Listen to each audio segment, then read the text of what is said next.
Hello and welcome all in another session of contract costing. Already हमने 3 sums कर लिए हैं, एक सिंपल कॉन्ट्रैक्ट का, एक how to calculate cost of work uncertified का, एक बैलेंस शीट कॉन्ट्रैक्ट का.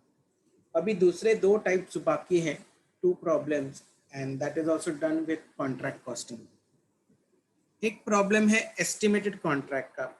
एस्टिमेटेड कॉन्ट्रैक्ट मतलब जो हम लोग ने वहाँ पे फॉर्मेट सीखा था इधर कि नॉर्मल कॉन्ट्रैक्ट के लिए कि अगर आपका प्रॉफिट्स व्हाट वी से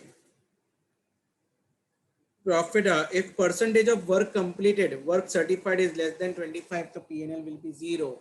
Equal to 25 or more but less than 50, then 1/3, and equal to 50 or more but less than 90%, but is 2/3. What if I don't want to use this formula? Then what? If you estimate your further expenses, okay, ऐसा concept आपने AS7 में सीखा रहेगा.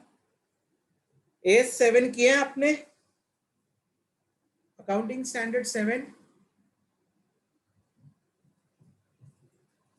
Yes, accounting standard 7, accounting for construction contracts. वहां पे आपने देखा है कि आपको ये ढूंढना पड़ता है what is the total profit on the contract. तो ये भी यहाँ पे भी वही है कि you find out estimated total profit on the contract. मतलब अगर what is the cost for completing the entire contract, कितना खर्चा होगा to complete the entire contract, ये आपको ढूंढना जरूरी है. वो मिल गया, फिर you can write on a very basic things कि there could B 3 things. Like example, there are different ways. तो सबसे पहले तो मैं क्या करूंगा, I will find out estimated total contract account. Estimated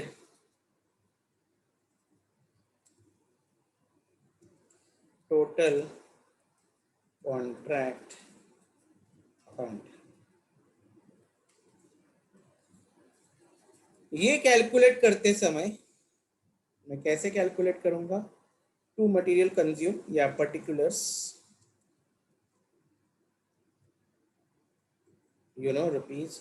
यहाँ पे भी वापस rupees. Okay, then particulars. Okay, तो यहाँ पे to material consume.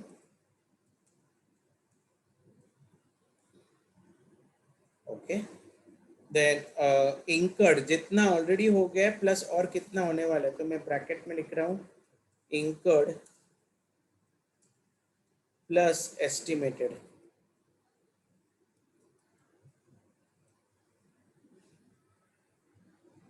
To labour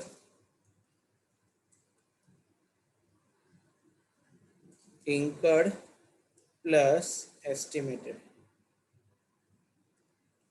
To overheads incurred plus estimated. ऐसे सारे खर्चे जितने हो गए हैं वो प्लस जितने होने वाले हैं वो, ये सब लिख लीजिए आप.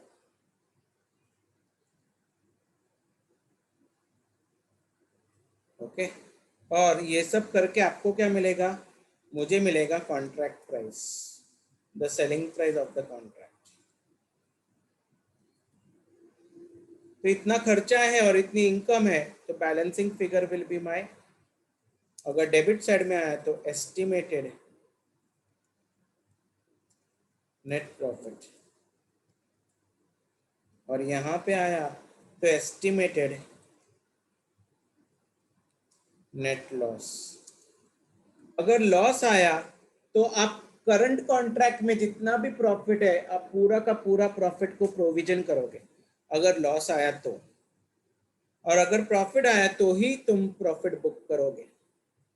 प्रॉफिट को कैसे बुक करते हैं, प्रॉफिट को बुक करने के दूसरे तरीके हैं, I let you know.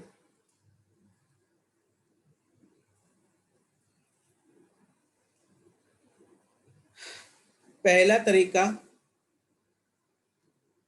PNL में जाएगा ETP into cash received upon work certified, which is absolutely illogical formula.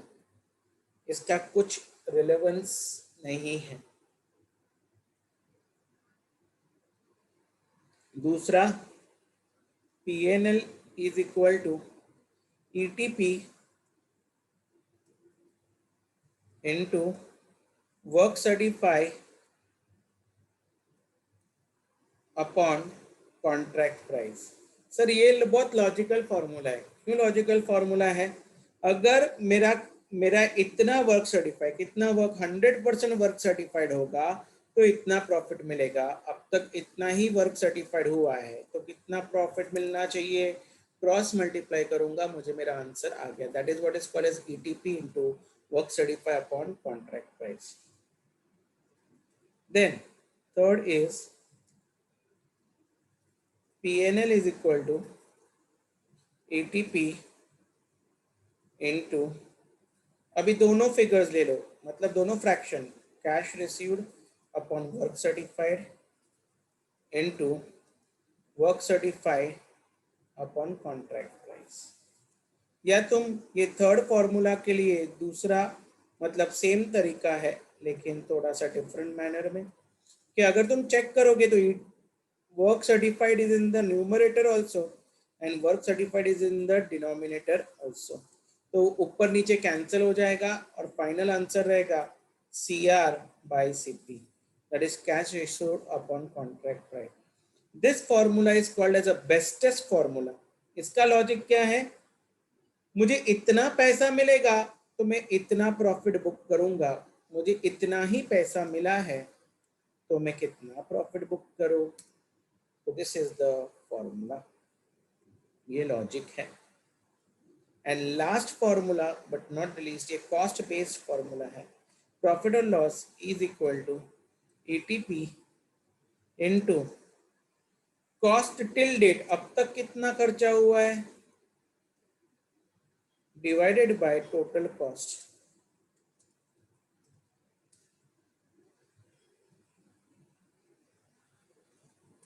Divided by total cost. ये चार फॉर्मूलाज है आपके जो एस्टिमेटेड के बेसिस पे है। इसमें से frankly speaking please don't use first one, क्योंकि फर्स्ट वन का लॉजिक नहीं होता।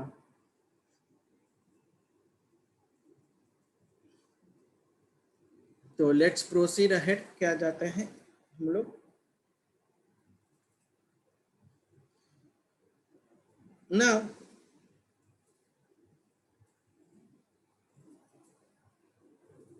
अभी हम सम नंबर 5 कर सकते हैं जो मैंने बनाया हुआ है। I have return this has come in TY BCom का सम है। उड्डान construction contractor private limited provides you the following information. The project commenced on 1st September 2013 and it was estimated to be completed by 31st March 2015. Okay. Contract price was negotiated at 680 lakhs. Actual expenditure up to 31st March 2014 and subsequent additional expenditure up to 31st March 2015 is furnished as under actual and additional material, indirect material, direct wages, supervision charges, then architect fees, construction overheads, administrative overheads, closing material at site, work uncertified at the end of the year, work certified during the year. The value of plant and machinery was sent to site was rupees 60 lakhs, whereas scrap value of plant and machinery at the end of the project is 3 lakhs. बाप रे, लाया तब 60 lakhs का था और अब से 3 लाख की बचा है, मतलब 95% of the value is been used for the project, यानी स्पेशल प्लांट हो गया sir. It is decided that the profit to be taken to the credit of for should be that proportion of estimated net profit to be realized on the completion of the project, which the certified value of work as on 31st March 2014 bears to the total contract price. यानी work certified upon contract price, मतलब second formula use करने को बोला। क्या आपको समझा second formula कैसे आया? यस स्टूडेंट्स, क्या आपको सेकेंड फॉर्मूला कैसे आया समझा है?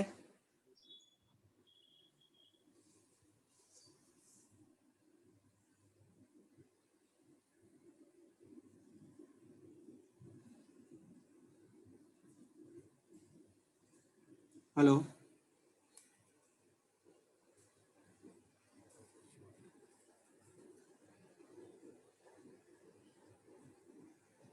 ठीक है, आगे बढ़ते हैं।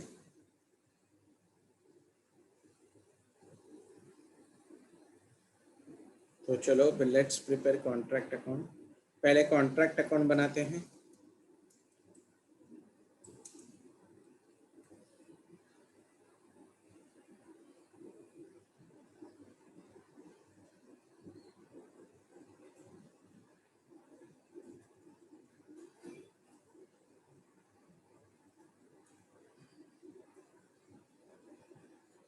क्या क्या है जरा देखते हैं please. Direct material, indirect material, direct material, to direct material, indirect material,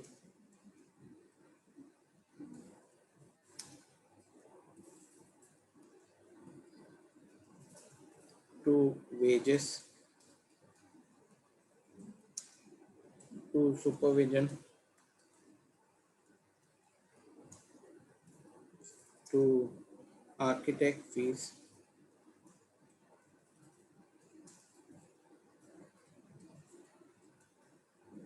to construction overheads,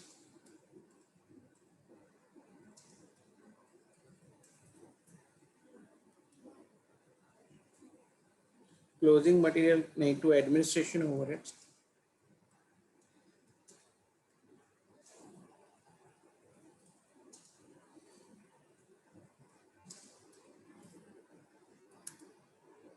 तो डेप्रिसिएशन नहीं, डेप्रिसिएशन नहीं आएगा, प्लांट एट साइट आएगा।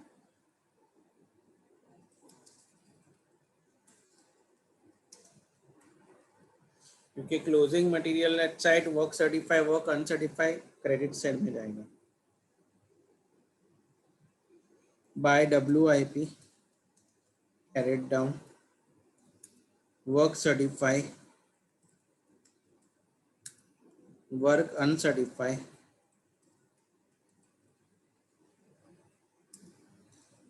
material at site,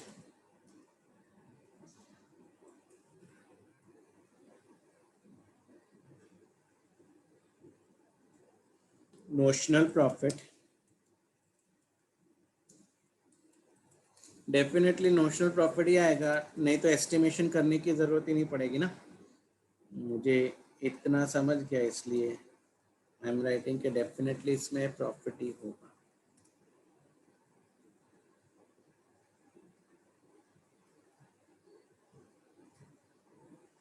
चलो लेट्स स्टार्ट। इन दोनों को प्लस कर देगा work certify plus work uncertified. Let's start. Direct material है 1,95,60,000, then 14,23,000, then 42,46,500, then 4,14,400, then 8,17,500, 31,52,600, then 14,16,000.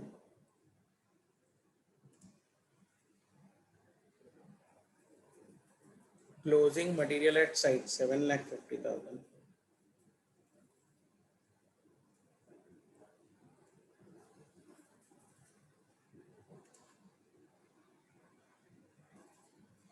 Work certified. Work certified is 3 crore 50 lakhs. And work uncertified is 13 lakhs 80,000. तो अभी सिर्फ plant at site की opening and closing value लिखनी है by plant at site. कैसे ढूंढोगे? या please calculate plant at site की value. Opening value will be 60 lakhs. हमने बाय किया 60 lakhs के लिए. क्लोजिंग वैल्यू क्या होगी?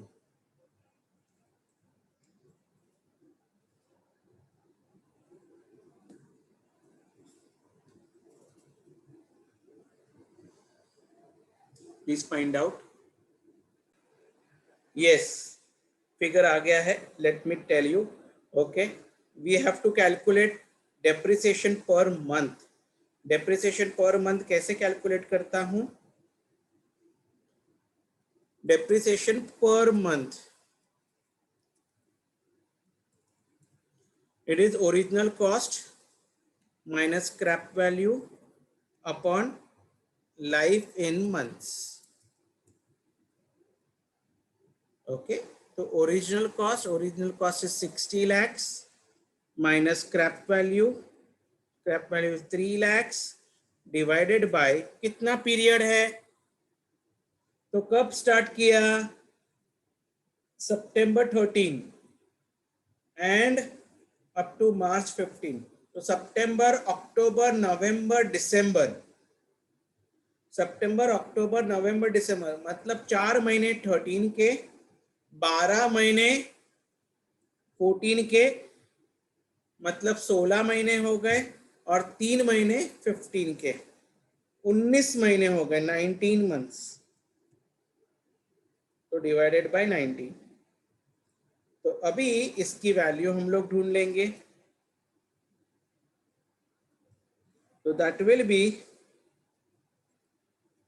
60 minus 3 divided by 19, that is 3 lakhs. तो डेप्रिसिएशन ये कितने पीरियड का है एक्चुअल? सितंबर टू मार्च. सितंबर, अक्टूबर, नवंबर, दिसंबर, जनवरी, फरवरी, मार्च, मतलब 7 months. 7 months है. तो 7 3 जा 21. तो 21 lakhs का डेप्रिसिएशन होना, नहीं सॉरी, 21 lakhs माइनस हो जाएगा. तो 60 minus 21 lakhs, 60 minus 21 lakhs is कितना? 39 lakhs.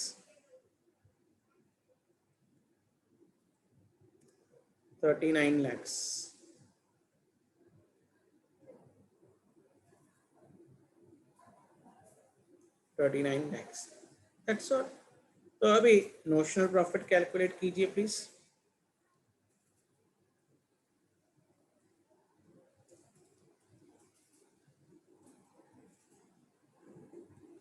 Find notional profit now. Notional profit is 40 lakhs. Notional profit is 40 lakhs. Why notional profit? I will not use that formula to profit and loss and to provision.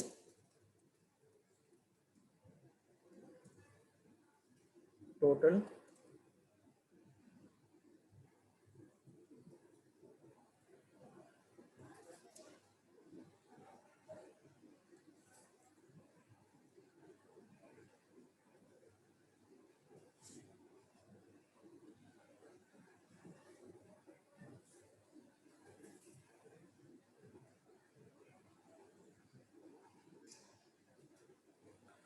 कितना PNL और उसमें से फिर ये मेरा provision. अभी कितना PNL, उसके लिए मुझे एस्टिमेटेड टोटल प्रॉफिट ढूंढना पड़ेगा। एस्टिमेटेड टोटल प्रॉफिट तो मैं नीचे ही कैलकुलेट करता हूँ। Estimated total contract account,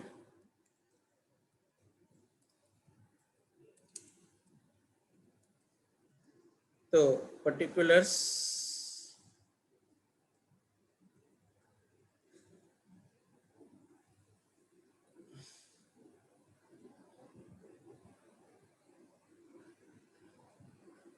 now, ये सब यहाँ पे दिखा दीजिए। ओके, और यहाँ पे दो चीज आएगी, कॉन्ट्रैक्ट प्राइस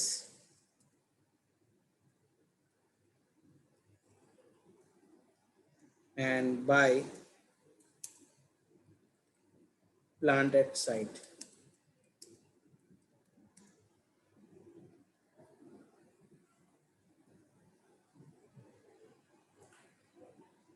तो आपका मटेरियल्स कैसे आएगा? मटेरियल कंज्यूम, आपने कितना मटेरियल अभी तक कंज्यूम किया, परचेज प्लस, और कितना परचेज करने वाले हैं, 1,27,40,000। अभी एस्टिमेटेड में जरा देखिए प्लीज, एस्टिमेटेड में जरा देखिए मटेरियल एट साइट में है क्या? There is no closing material at site in estimated column. तो माइनस कुछ भी नहीं करना है, जितना हमने परचेस किया सब यूज करने वाले, जितना परचेस किया वो सब यूज होने वाला। वैसा ही वेजेस में इनडायरेक्ट मटेरियल, इनडायरेक्ट मटेरियल कितना है, 11,77,000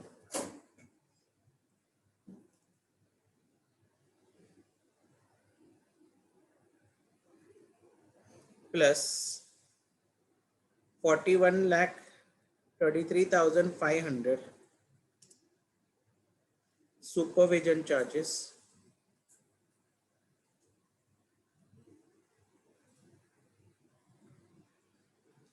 5,55,600, then architect fees,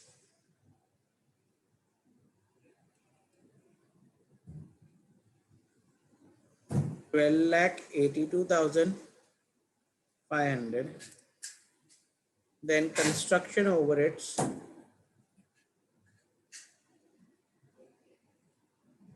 12 lakh, नहीं 21,47,400, admin overheads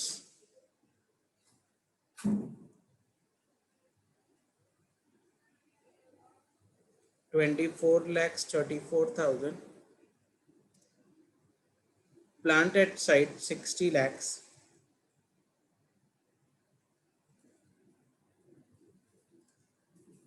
and plant at site at the end of the contract will be 3 lakhs. 3 lakhs के 30 lakhs नहीं, 3 lakhs.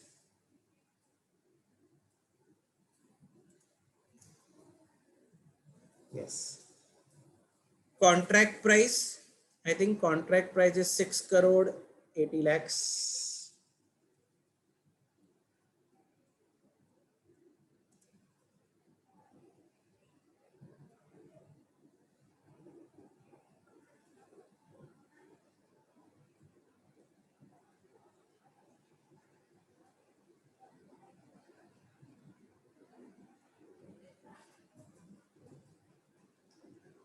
To estimated net profit.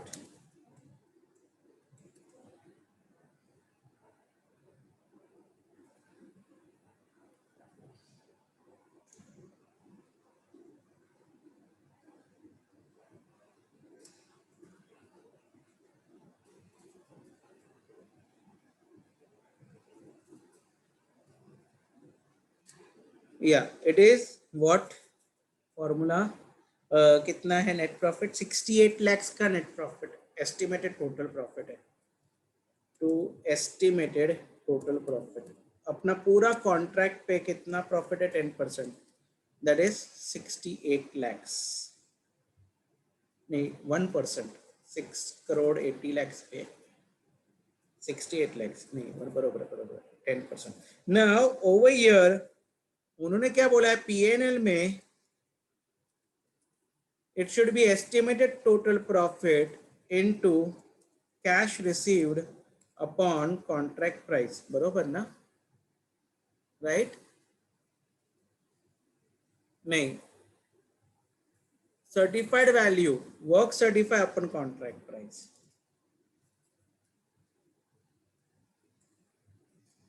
तो चलो PNL is equal to estimated 68 lakhs into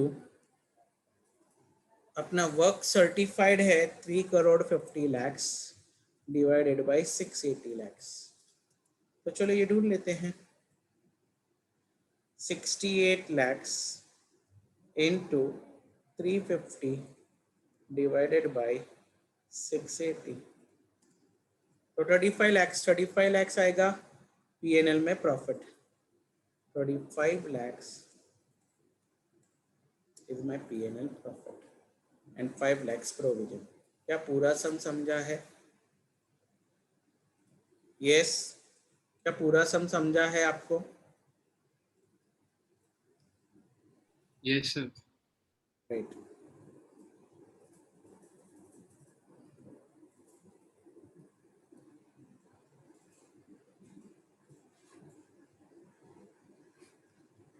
okay आगे बढ़ते हैं. तो this was estimated contract का problems. Now एक फेमस सम लेता हूं, that is called escalation clause का सम है. फेमस है, सब जगह सबने किया रहेगा. Page number 304-23. ये तो कर दिया.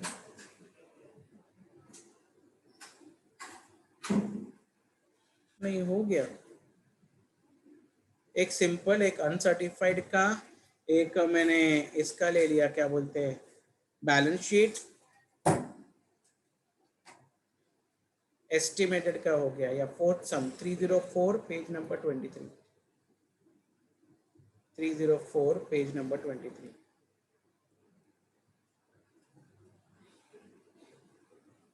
थ्री 304 कैसे हो सकता है? हाँ 304 हो सकता है, right.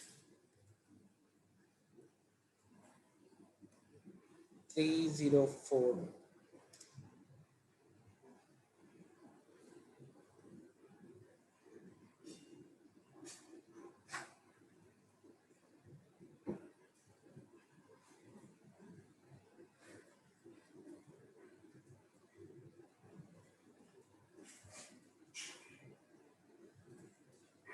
I think I made a mistake here in copying the sum.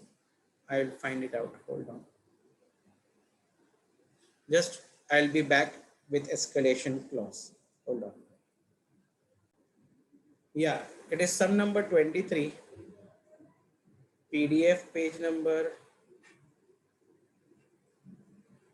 271. Mistake किया था मैंने लिखने में. PDF page number 271. या एकदम कॉमन सम है, स्टूडेंट ने ही ढूंढ के दिया. थैंक यू वेरी मच बेटा. Deluxe Limited undertook a contract for 5 lakhs on 1st July 2016. On 30th June 2017, when the accounts were closed, the following details about the contract were gathered. Material purchase 1 lakh, wages paid 45,000, general expenses 10,000, plant purchase 50,000, closing material on hand 25,000, wages outstanding 5,000, work certified 2 lakh, cash received 1,50,000, depreciation on plant 5,000 and work uncertified 15,000. ये सब तो data एकदम simple है, हम लोग को सिर्फ debit credit करना है. That's not a problem. Yes, now it is important. The above contract contains an escalator clause which reads as follow. यही बहुत crucial है. In the event of prices of material and rate of wages increase by more than 5% of the quantity, more than 5%, frankly speaking उसके बाद comma होना चाहिए. S grammatically यहाँ पे comma होना चाहिए, नहीं तो इंटरप्रिटेशन वैसा नहीं जाता है. तो in the event of prices of material and rate of wages increase by more than 5%, इसका मतलब है अगर मटेरियल का भाव या लेबर का भाव 5% से ज्यादा बढ़ा तो 5% तक बढ़ा तो कोई प्रॉब्लम नहीं है, 5% से ज्यादा बढ़ा तो क्या contract price would be increased accordingly. इसका मतलब सेलिंग प्राइस बढ़ेगा. कितना बढ़ेगा? तो 25% of the rise in cost of material and wages beyond 5% in each case. इसका मतलब ये हो गया कि तुम्हारा मटेरियल का भाव, वेजेस का भाव 5% से ज्यादा बढ़ा तो वो 5% से जितना भी ज्यादा बढ़ेगा ना, उसका 25% कंज्यूमर्स के पास से वसूल करेगा. इसका मतलब ये हो गया अगर 5% तक बढ़ा तो कॉन्ट्रैक्ट टी को बेयर नहीं करना पड़ेगा, लेकिन अगर 5% से ज्यादा बढ़ा तो 5% से जितना भी ज्यादा बढ़ा उसका 25% कॉन्ट्रैक्ट टी के पास से वसूल करेगा. फॉर एग्जाम्पल अगर 10% बढ़ा, मटेरियल का भी प्राइस 10% बढ़ा, लेबर का भी प्राइस 10% बढ़ा. अगर ऐसी बात है तो 5 of material and 5 of labour in दोनों को ऐड करेगा और उसका 25% ले लेगा. अभी दूसरा एग्जाम्पल लेता हूं. 20% मटेरियल बढ़ा एंड 30% लेबर बढ़ा. तो 20 मतलब 15 of material and 25 of labour दोनों को क्लब करेगा और उसका 25% लेगा. क्या आपको एस्केलेशन क्लॉज का फॉर्मूला या फॉर्मेट समझा क्या? एस्केलेटर क्लॉज या एस्केलेशन क्लॉज का फॉर्मेट आपको समझा क्या? ऐसा मैं बोल रहा हूँ. Hello, Yes, sir. समझा है पूरा? Yes sir. Great great. आगे बढ़ता हूँ. therefore in this scenario it was found, मतलब ऐसा पता चला है, since the date of signing the agreement, यानी जिस दिन हमने एग्रीमेंट साइन किया वो इतना मनहूस दिन था कि मटेरियल का प्राइस और वेजेस का प्राइस 25% से ज्यादा हो गया. ओके, कितना परसेंट बढ़ गया? 25% बढ़ गया. अगर 25% बढ़ गया तो मेरा एस्केलेशन क्लॉज कितना होगा? 20 of material 20 of labour in दोनों को ऐड करेगा और उसका 25% लेगा. बरोबर बेटा? फिर आगे बोलता है The value of work certified does not take into account the effect of above clause. मतलब मुझे वैल्यू ऑफ वर्क सर्टिफाइड को बढ़ाना बाकी है क्योंकि मुझे कॉन्ट्रैक्टर के पास से थोड़ा एक्स्ट्रा पैसा वसूल करना पड़ेगा. वो कितना आपको कैलकुलेट करके उतना वर्क सर्टिफाइड को बढ़ाओ. Prepare contract account where working should form part of your answer. तो चलो बढ़ाते, सम करते हैं.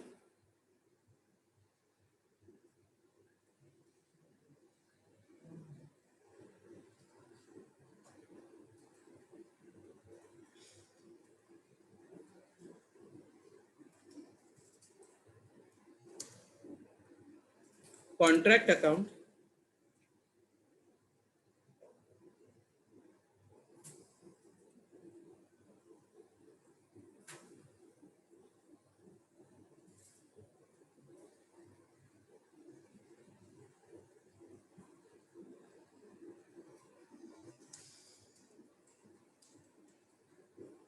टू मटेरियल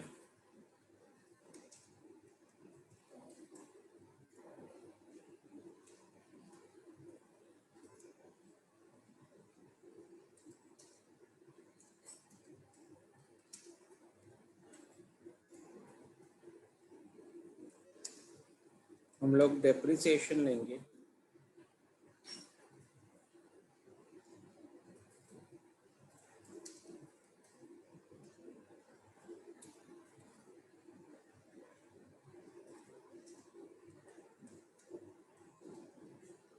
यहाँ पे 3 चीजें आएगी.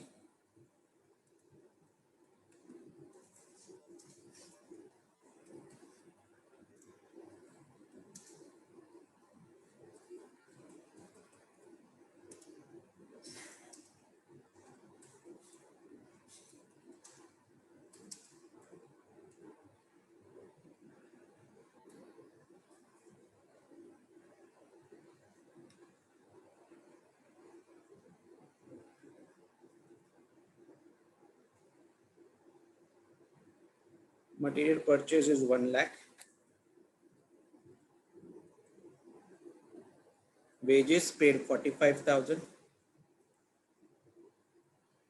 General expenses 10,000.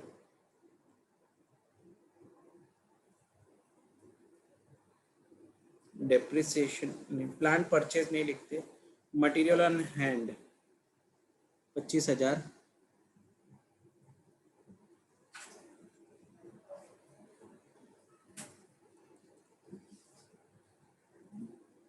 Outstanding wages 5,000. तो ये 50,000 हो जाएगा.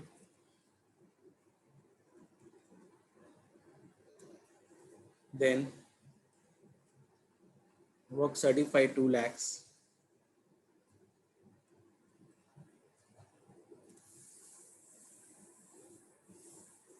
कैश रिसीव्ड नहीं लिखते, डेप्रिसिएशन लिख दिया. Work uncertified 15,000.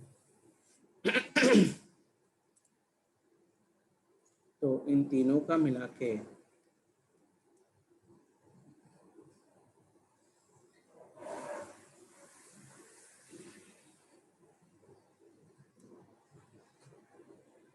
फिर टोटल कर दूंगा.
पूरा रेडी हो गया अपना.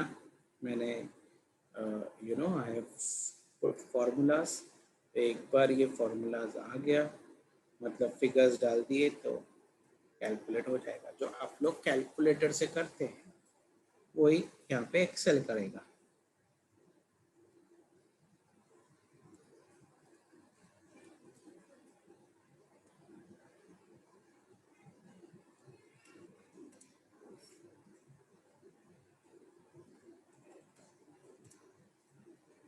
चलो ठीक है ना.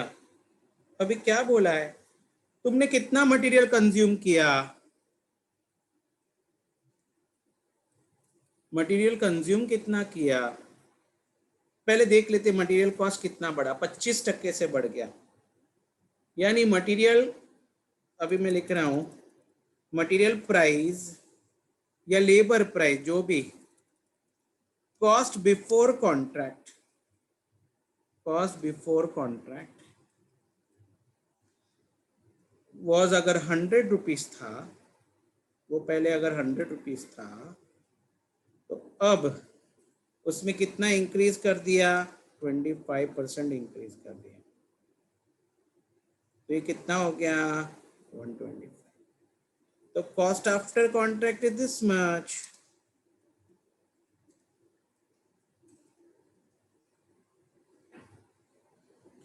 अभी आपको मटेरियल और लेबर का करना है. मटेरियल और लेबर ढूंढ लीजिए ना. मटेरियल का कितना, मटेरियल का तो I should not take entire material, I should take material consume. ये सब खर्चा 125 के भाव में लिया है, क्योंकि जब से कॉन्ट्रैक्ट स्टार्ट किया तब से प्राइस बढ़ गए. तो जब भी मैं खरीदने गया तो 100 की चीज 125 में हो गया. तो मैंने कितना खरीदा, 1 लाख. उसमें से कितना बाकी है, 25,000. तो 1 लाख में से 25,000 साइट में पड़ा हुआ है, तो आई हैव यूटिलाइज्ड ओनली 75. तो इफ 75 इज 125, तो 25 is how much. Cross multiply करके बताइए. Come on.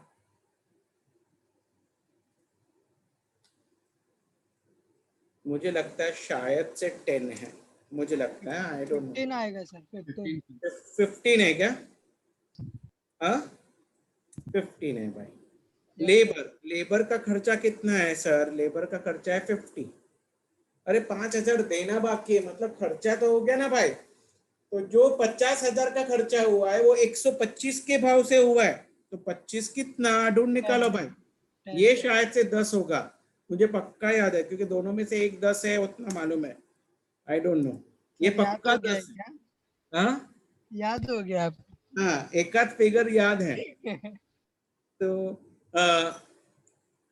15,000 मटेरियल में बढ़ गया और 10,000 लेबर में बढ़ गया, ये टोटल इंक्रीज है। अभी ये ढूंढ निकालो, अगर 25 के लिए 15 है और 10 है, तो 20 के लिए कितना? सर क्यों 20 लिया? अरे पाई के बियॉन्ड कितना है? अगर 25 में से 5 माइनस कर दूं तो 20 हो गया ना, तो 20 इज फॉर बियॉन्ड पाई। तो ढूंढ लीजिए, क्रॉस मल्टीप्लाई कर दीजिए। ये तो डेफिनेटली 2 है, 12। ये 8 है और ये 12 है क्या? Yes sir. हो गया। तो total increase beyond 5% is how much? Can I say 12 and 8? That is total is how much? 20. 20, इसका 5%। So escalation clauses, escalation amount is 25% of increase beyond 5%. Okay, तो ढूंढ निकालो इसका 25% कितना आ रहा है? 5। 5,000। तो मुझे मेरा एस्केलेशन क्लॉज, मुझे 5,000 वसूल करना पड़ेगा कॉन्ट्रैक्ट टी के पास से। मैंने भाव 5,000 से बढ़ा दिया, तो मेरा नोशनल प्रॉफिट रेडी हो गया 80,000। तो जरा चेक कीजिए, वर्क सर्टिफाइड है 2 lakhs और मेरा कॉन्ट्रैक्ट प्राइस है 5 lakhs, तो कितना है percentage of work certified? Percentage of work certified कितना है बोलो ना भाई? 40%। परसेंटेज ऑफ वर्क सर्टिफाइड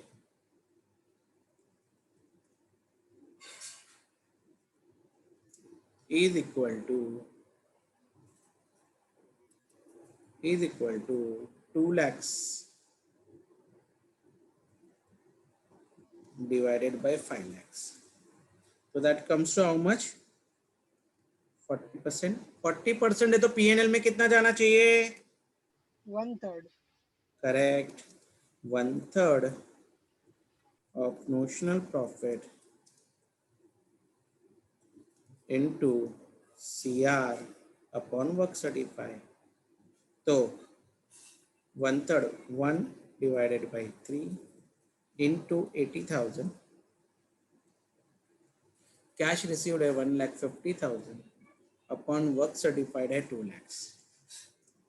तो दैट इज हाउ मच? 20,000। 20,000 जाएगा प्रॉफिट एंड लॉस को एंड 60,000 जाएगा प्रोविजन। क्या पूरा सम समझा है? क्या पूरा सम समझा है? Yes sir. Yes, sir. Great.